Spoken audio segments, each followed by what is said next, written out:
L'origine delle feste campestri sarde è remota. La stessa ubicazione dei santuari, in prossimità di fonti o di pietre sacre, può spesso testimoniare di una loro derivazione naturalistica pagana, che è però difficile datare.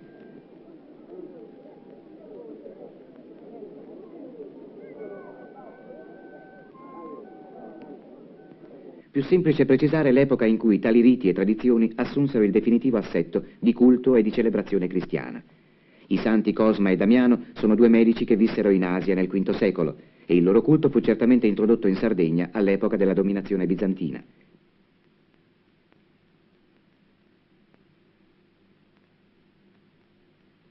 Ai due santi taumaturghi si rivolgono le popolazioni dei paesi pastorali situati attorno a questo altopiano.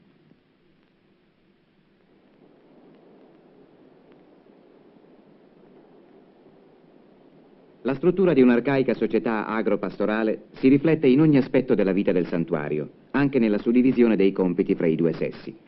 Se sono le donne a frequentare la novena, è però agli uomini che spetta tutto l'onere organizzativo.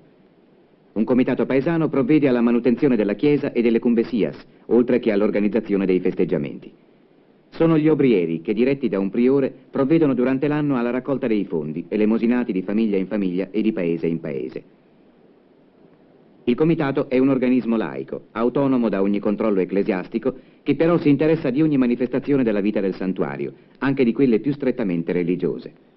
Si ribadisce così quella indissolubile unione di sacro e profano che contraddistingue questa società nei suoi aspetti più tradizionali.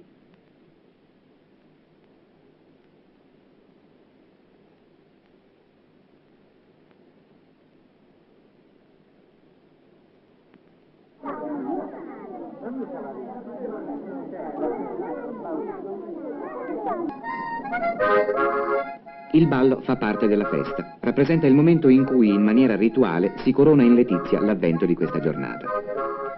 Ogni paese ha una sua danza caratteristica ed i gruppi tendono a ritagliare nel grande cortile uno spazio per la propria esibizione.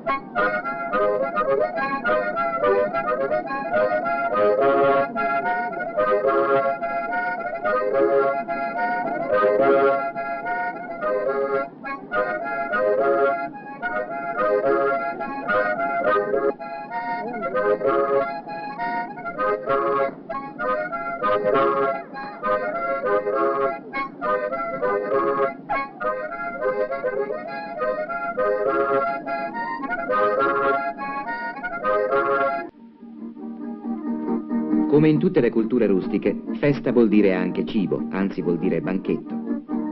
La preparazione della portata più importante, che è la carne, riceve cure particolarmente attente, poiché è nel mangiare e nel bere, segni essenziali dell'esistenza, che i popoli poveri riconoscono il modo più lieto e festoso di celebrare le ricorrenze solenni.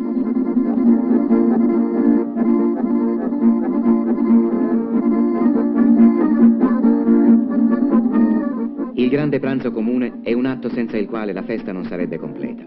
Di fatto, la festa è la parentesi che una volta l'anno fa la vendetta di tutte le privazioni quotidiane. È festa soprattutto di abbondanza, abbondanza di cibo, abbondanza di incontri umani. Sedere sullo stesso prato, all'ombra di alberi vicini, anche questo è un modo di rompere l'isolamento tradizionale tra paese e paese.